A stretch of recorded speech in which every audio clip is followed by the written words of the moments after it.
Alright guys, so react naman tayo dito sa India kung saan may nahuli silang nagnakaw sa gym. So di ko alam kung empleyado to sa kanila or nagji-gym lang, pero yun nga yung kaso. So what they did is something out of the ordinary.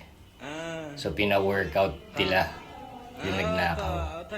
So for a first time na nag-workout, mabibigla talaga to.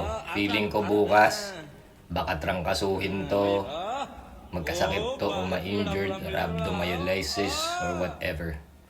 So, ayan no. Pupush up siya. Buti na lang, medyo maganggan si kuya, pero kawawa talaga. Ang sakit ng katawan mo niyan bukas siguro.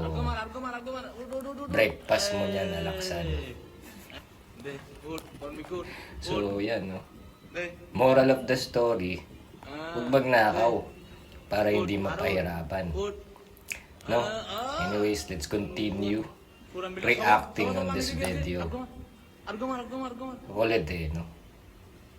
Buti nga, nakaka-pull ups pa. Hirap na hirap si Tutoy.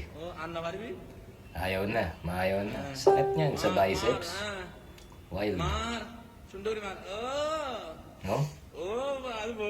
Parang hindi na matatapos yan. Sobrang sakit niyan.